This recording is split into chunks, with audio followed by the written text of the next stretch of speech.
I'm resident caller Creative Joel Sands. That's what Buddy Thor the Mouse and Buddy Allen White.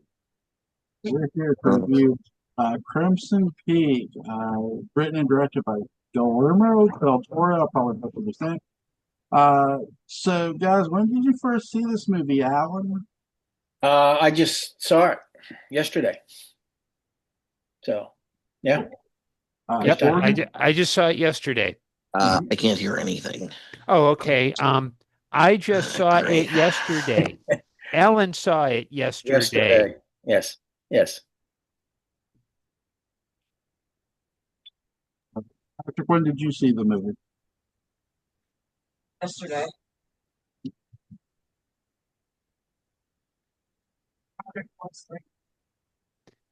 We're having audio difficulties. Okay. Patrick, can you hear us? Test, test.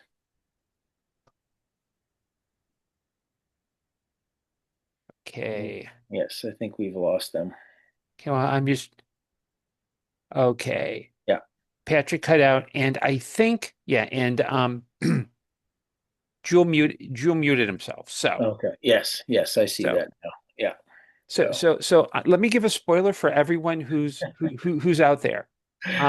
Jewel posted his review on Facebook. It was not flattering. he didn't like it. He hated it. He called Del Toro a hack. And I will say this. And Alan, you and I and Patrick had this conversation earlier. Mhm. I'm a bit of a Del Toro fanboy. He's not for everybody, I admit, but I like the fact that a lot of his films have a very nice sense of space and of design and a dreamlike quality, and he knows his horror. Yeah, I he's a really good visual storyteller. And in the case of this movie, I thought the script was a good classic Victorian story too. Mhm. It was of its genre. So I thought that he was telling a story in the sort of um, traditional way, as well as telling it with all the beautiful, sumptuous color and settings and camera angles and everything.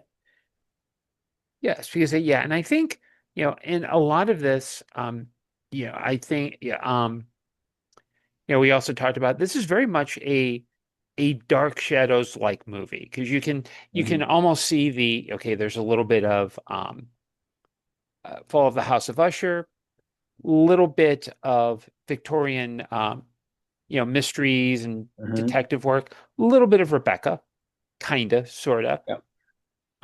And I think um the nice thing about this film is that it's it'd be easy to say, oh, it's predictable, but I don't think it's about telling the story. I don't think it's telling a familiar kind of story.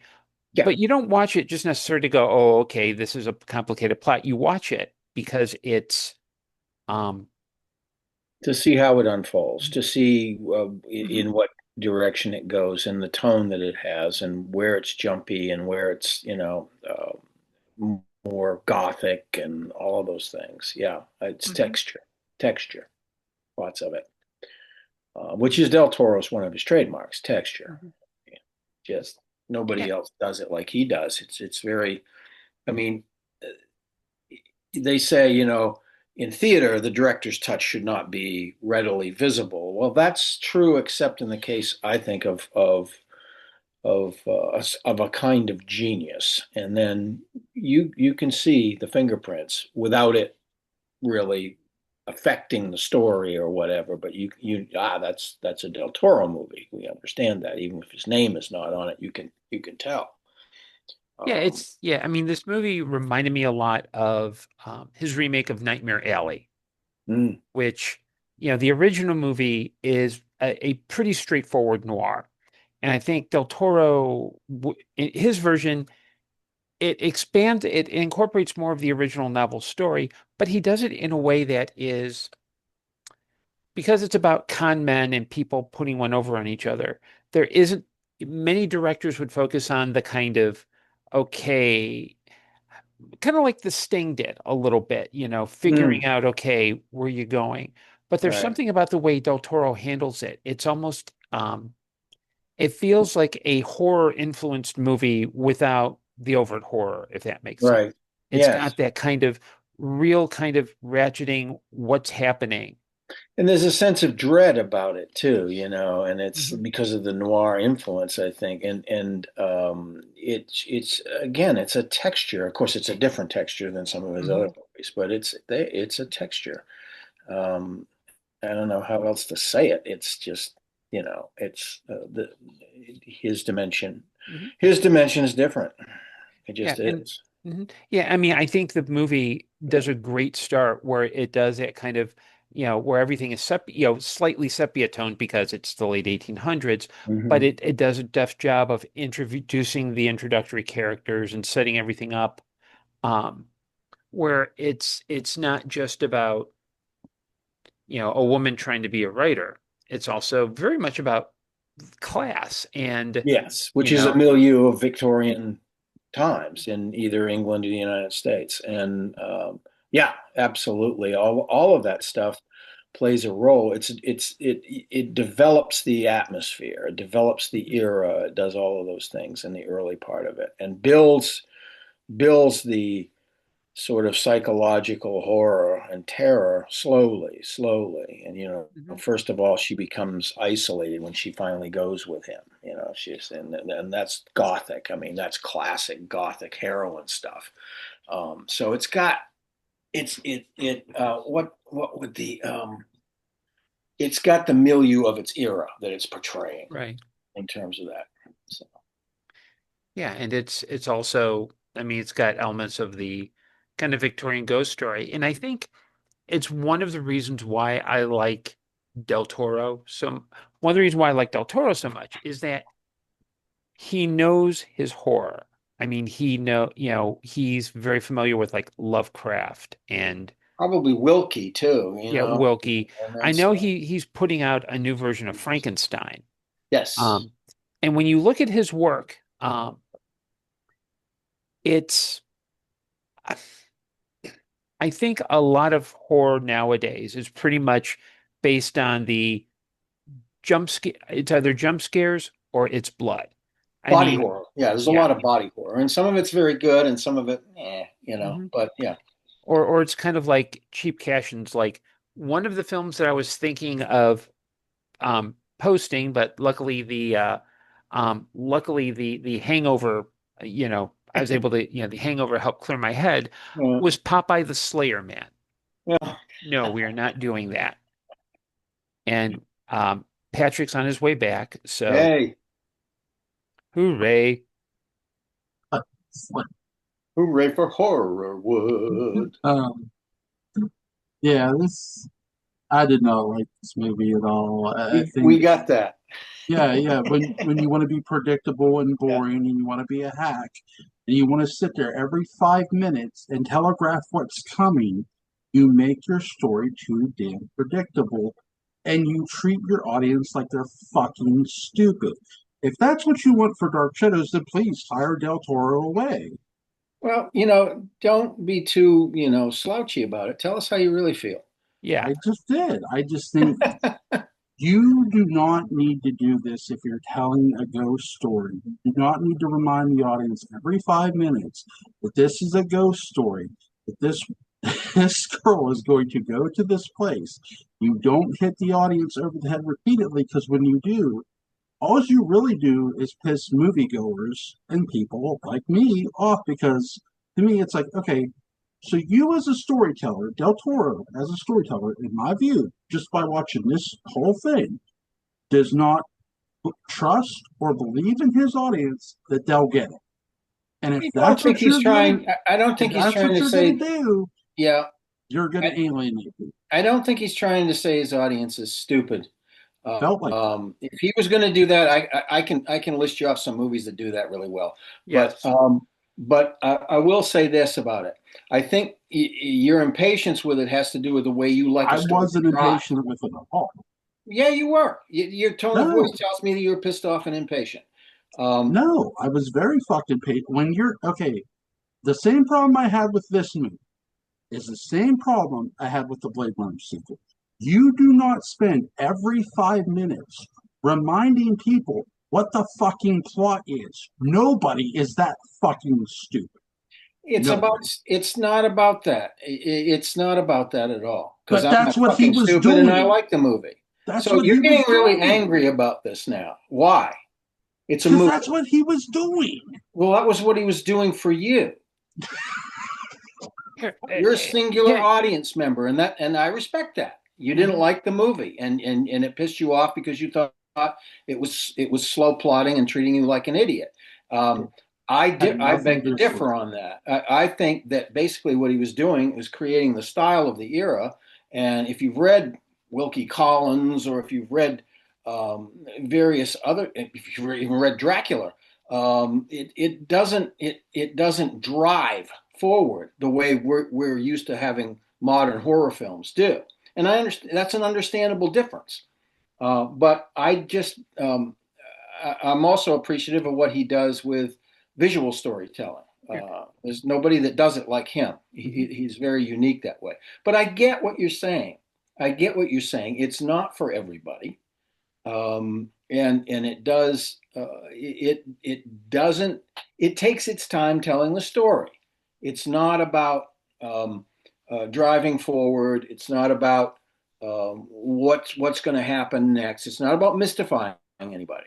That's not the kind of storytelling it is. Yeah, and horror, modern horror is what you are talking about. It drives the story. No, that's not what I'm talking. Don't put words in my mouth. That's okay, not what I'm talking about at all. Well, you claim that he keeps repeating himself as if his audience is stupid. That's exactly what the fuck he's doing. No, that's not exactly what he's doing. Beginning. Okay, I watched the that's beginning. What he's doing to you. I had enough patience to sit through 1,125 episodes of Dark Shadows, the beginning included. So don't tell me I had relative no patience. I'm talking about patience with this particular movie. I have patience with this movie.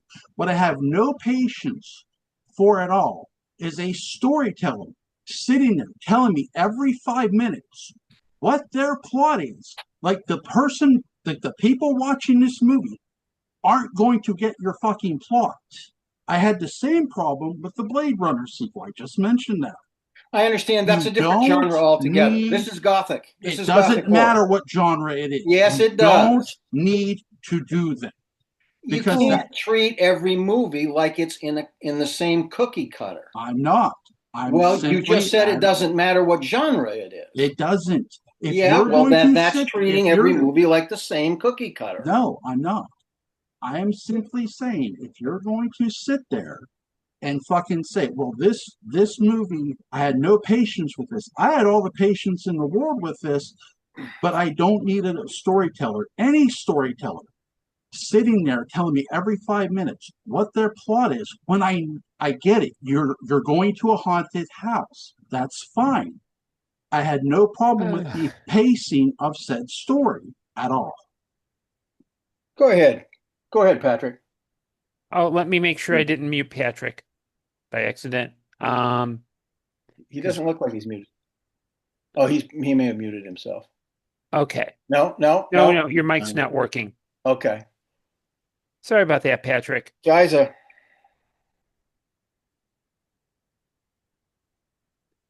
Let me maybe step in and try to at least kind of calm the temperature down. I have no problem with this. Okay. I have no problem with his opinion of it either. I respect it. Well, don't hear you, Patrick. And again, I wish this were a fault on my part, because then I'm the one being a dick. But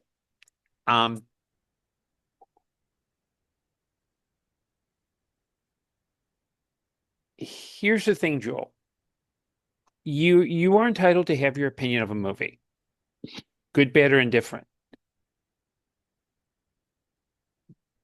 I always look at it like this. The worst thing that happens if I don't like a movie is that I don't need to be angry about it. I just don't have to like it. The Lords of Salem is a good example. I'm sure that if the movie had been a lot less than it was, And I can see where it's you know my opinion is it's up there. I could easily see myself saying this is a stupid movie. God, this is a pretentious movie. God, this is horrible. But I could also, but at the most, it's like all I did was saw a different movie. Um, and I'm one of those people who's like, if I dislike something and somebody else really likes it, I can go, you know what? That's cool. Um, I think that this is, I would argue that story-wise, in terms of pacing, this is precisely what I'd say what very early Dark Shadows is it's very deliberate in its pacing. When Barnabas comes in, it picks up a little bit because now they realize, hey, we're a soap opera, we got to do it. Um, but I rarely feel like um, I really feel like really do I feel like like a TV episode or a movie is just so bad. And I've had those experiences recently where it's just like, you gotta be kidding me. Where I don't mind, but I also, but it's, and I think it's tough too, because like I like this movie. Let me, but I also understand like Del Toro is not for everybody. Um, and that's fine. But I This think is a movie in the Gothic tradition, which is why it's very similar to the early right. episodes of And Shadows. mhm. And it's I always accept it I try to accept movies or any kind of media on their own terms. It's, it's easy for me to say, this is what, you know, this movie insulted my intelligence. Well, if it did, I can let go and move on. But I think it's, not for everyone's tastes. There are people who, um, like one of the movies that I wish we could show that I can't find streaming anywhere for free is one called The Belko Experiment, which is it's about, basically people in an office, they're told one day, okay, you got to start killing half the people, and it goes from there. Mm-hmm. I mean, it's now I wish I could have showed it to you guys because, it would be interesting to get your take on it. I think of it as the thinking man's cabin in the woods.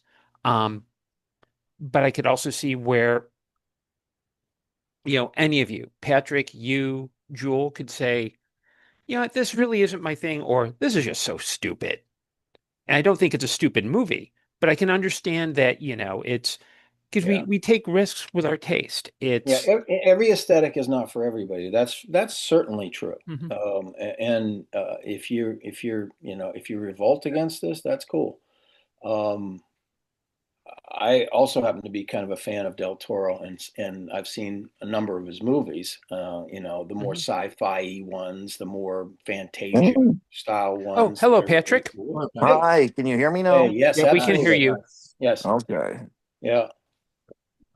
Uh, yeah, I mean, I heard stuff. Is Jewel still here, or has he Yeah, just he's here. left? He is. He's muted. Oh, all right. Yeah, So is he here? yeah, Yeah, he's he's here. here. I'm here. Okay, okay, Absolutely. good. I just want to make sure.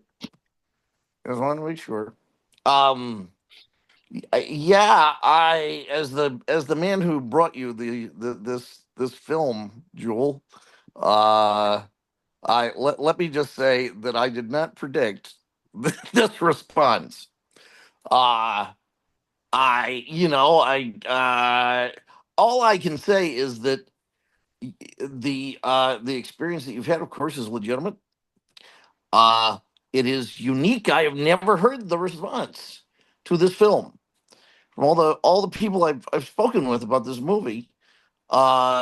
Yours, you have a near psychic prescience about what is going to occur in the movie, because I guess I didn't find it that predictable. Maybe I'm just a lazy, slack jawed dullard of an audience member. Easily entertained by bright lights and flashy sounds, but I didn't I didn't predict anything with the movie. I didn't feel like it was bringing me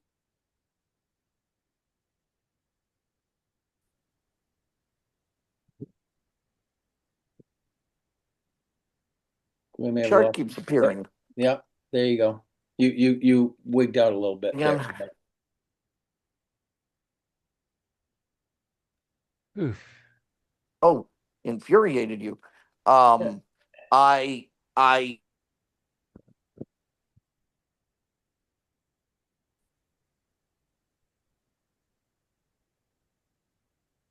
Asianism, Toro, that coward.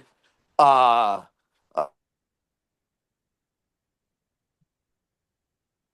Yeah, we're losing you a bit. Yeah. Yeah. And people at home, I'm not doing anything to the Wow. Zoom controls. Mm-hmm. I see. I don't know what's going on. No, I haven't. It's weird. It was What happened? You now you're back, but you were Oh, for in and fuck's out. sake! Yeah, you were in and out. Yeah, yeah. Well, which is what I feel like Jewel has been with me with this review. I, In and out. Okay. yes. But anyway, Jewel, gosh, sorry. I've never heard this response. I So that's think a new one. yeah, I think that the general pacing of it, and also the sort of that gothic thing where it keeps reestablishing a sense of dread or a sense of this, sometimes can be interpreted as being trying to, school the audience too much about what's happening. Because it does happen at a different pace than, say, your average Halloween movie or some of the other horror movies. Okay, well, let's talk about that. Yeah. As long as and Alan or somebody hold up a pen or something if you can't hear me. Okay. Okay, I can do that. Yeah. So Here, I don't you know what? When you see rattle John along. Pertwee on your screen, Okay, that means that you're not being heard. Okay, Pertwee. Pertwee. Hello, can you hear me? Yes, now. Yeah, absolutely.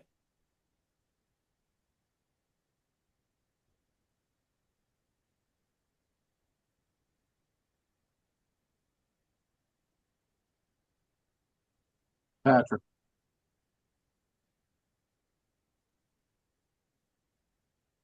yeah, this is weird because I feel like I'm punking him. You know what I mean? I feel like Yeah, no. I No, know you're we not. agreed to do it, but Yeah. Uh. Okay, we lost by him the again. way, all the Third Doctor's Adventures available for free via Tubi. Go watch Oh, them. cool. Awesome. Awesome.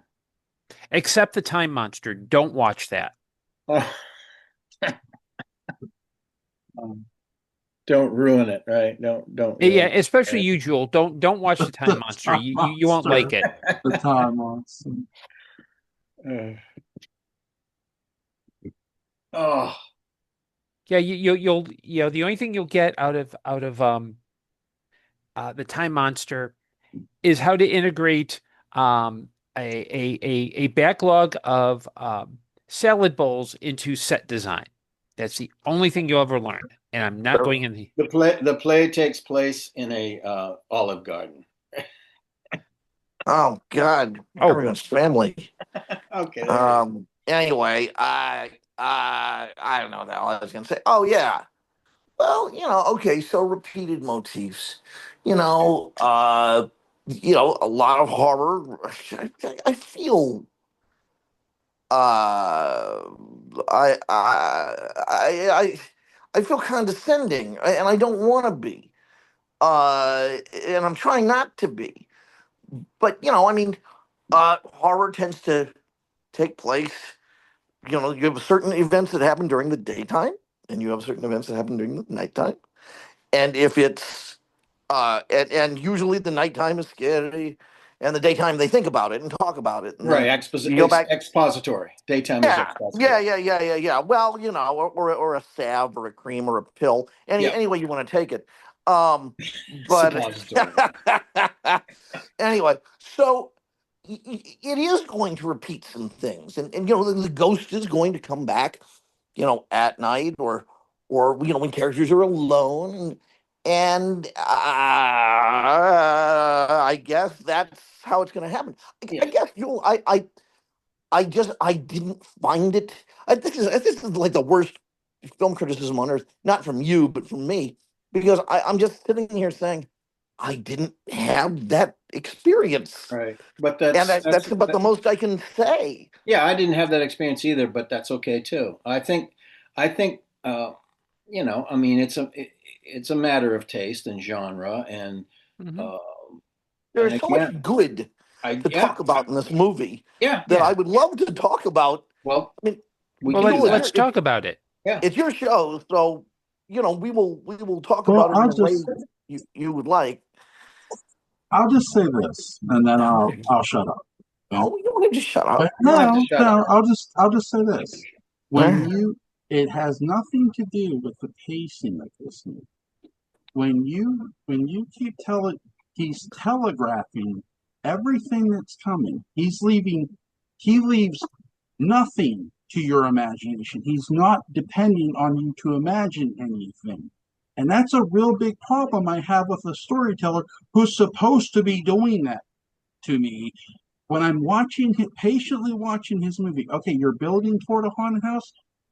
Fine. Then build toward the haunted house and quit telling me every 5 minutes what's coming next. Because when you do, you take away everything that matters in horror. You take away the suspense. You take away the spine chilling feeling. That's what he did for me when watching this. May I So, ask you? yeah, May go I ask ahead. you a question, Joel? And this is just this is more for I understand. By pointing things out, are you talking about the fact that there were times where the lead character is like finding out things and then she later finds out the consequence? So like she finds the wax cylinders, then she finds the envelopes. Is that what you're talking about? No, no. Okay. I'm not talking about that. I'm talking about the very beginning of this movie. Everything he's doing, he's telegraphing. You you know it's too obvious of what's coming. Oh, So in the did you know that he house. was fucking his sister? Yes, I did. You knew that in the first Yeah, few I minutes knew of that when I met him. I knew that when I met him. Okay. I'm sorry, I did. That's because here's the thing. That's I live in a state that is not far from a state called West fucking Virginia. I Okay, understand that. right? But I'm this isn't West Virginia. no, I This is like understand that, America but and England. I've seen So, this in other movies though too.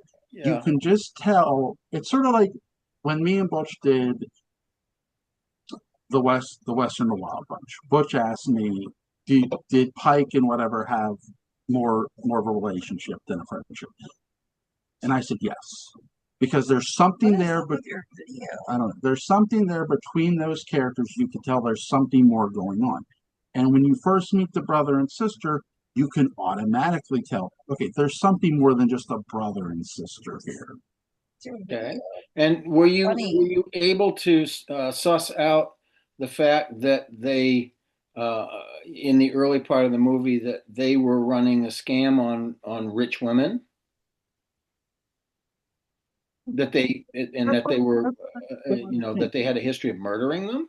You look like a ghost. Yes, I know I look like a this.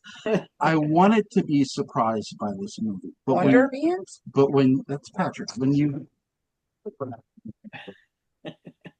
making he's telling your plot every 5 minutes, No, no, you're not leaving up to your audience to have that anticipation, and that's what he's doing here in this movie. He's taking, in a way, he's already telling you the answers. He's not leaving it for you to figure. And that's a real big problem I have with this. Yeah, I don't know where you got that from. I'm mystified by that. I'm not saying you didn't get it. I'm just saying I have no idea where you got that from.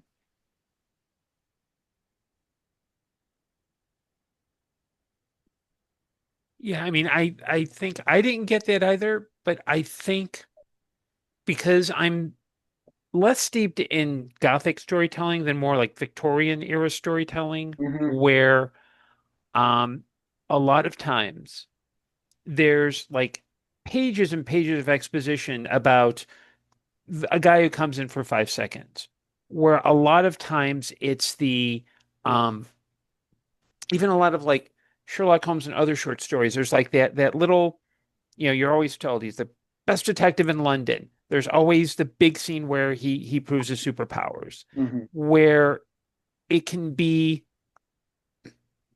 like, okay, yeah, we get it. Sherlock Holmes, move on.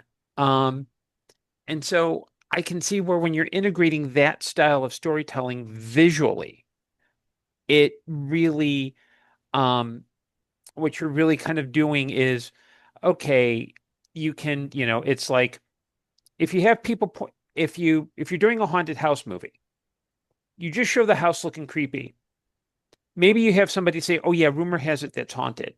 You don't have people saying every 5 minutes, "That's a haunted house. That's a haunted house. That's a haunted house."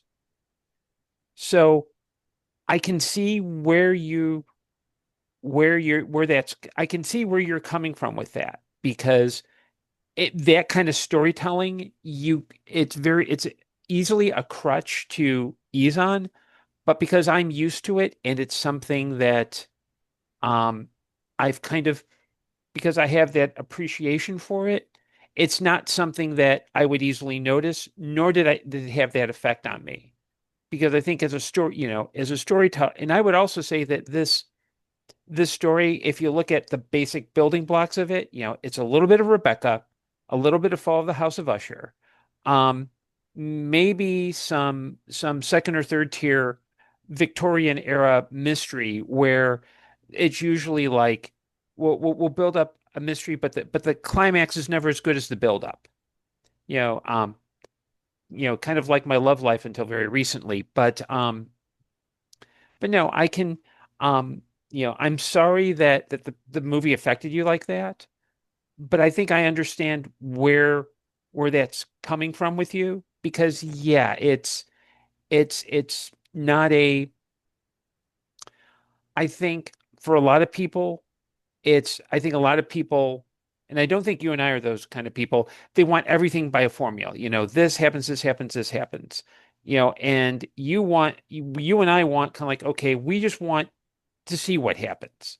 We don't need to be told, okay, this is going to happen, this is going to happen, or worse, we're starting to spoil the movie while we're watching it. It's like, oh, is this the scene where he's going to do that? Yes, he does it. Yeah.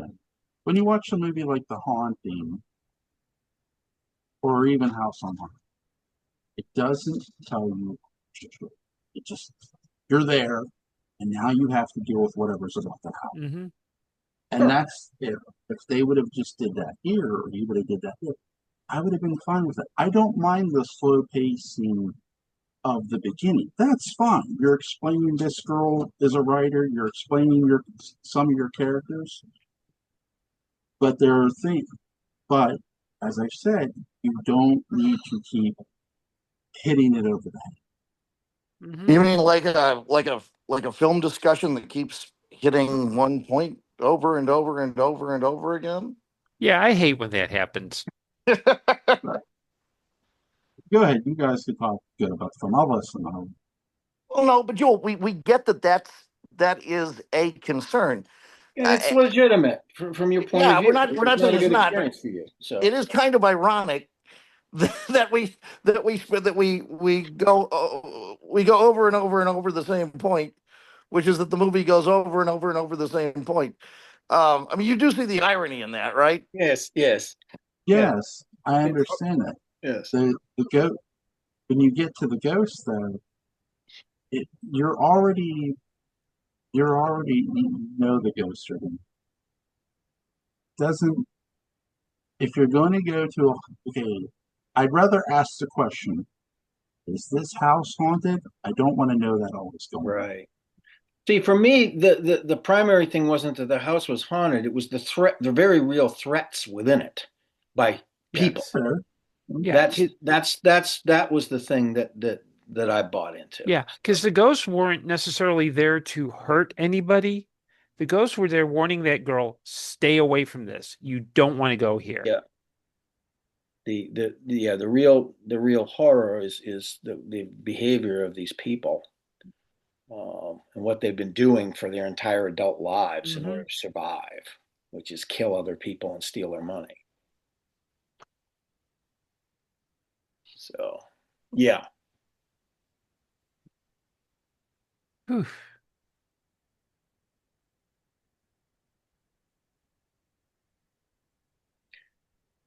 Well, there goes my suggestion of the loved one. Oh, Patrick, are you there? Yeah, I'm here. Oh, He's here. okay. Just He's wanted here. to make sure. Yeah. We No, want to I've have. been. No, I've been dealing with someone else. Just, Oh, okay. it's Oh, not okay. Yeah, Yeah, I pleasant. wasn't. I No wasn't worries. sure if I had to break out the Pertwee mug or not. No. Although I think although I think it maybe in some circumstances when you are able to speak and maybe the conversation is getting a little too, Whatever. veering into I can just do this. Do the Yeah. Pertwee mug. Yeah. Yeah. The Q system. Already. Well, Um, Joel, you were the walking wounded here, and I don't say that mockingly. I say that quite legitimately. What would you like to do next? What would be a good mind bath for you? yes. So that Whatever movie you want to do next, it's fine. No. Seriously, we We can. want this to be a good experience for you. Yes. Yeah. Since this one was not a good experience for you, we would prefer if you had one that, and I'm sure we'll all have a good experience with it, but one that would be something more to your liking. Yeah. We want to take you to the 5 cent to the 10-cent brothel It's- rather than the 5-cent brothel. Oh my god. Well, we'll do a movie tomorrow. I don't have a movie in mind, but I did because I Sure. want to look at these. There's three movies I have in some or in general mind, and I Mhm. want to see if they're available. So, Okay. Okay. Did you watch any of the previews I put in the stream? The no, channel? not yet. No, not yet. Yeah. Okay. Well, Uh, but so I'll get back to you guys later tonight. Cool. I'll message you, and so Sounds good. Okay. link to Patrick McCray's Dark Shadows Daybook About is going to be in the description box. Link to Alan Gallant's YouTube channel. Colin's Sport After Dark is going to be in the description box. Link to Gordon Dymowski's Amazon page and website is going to be in the description box. You guys have a good night. Good Okay. night. Take it easy.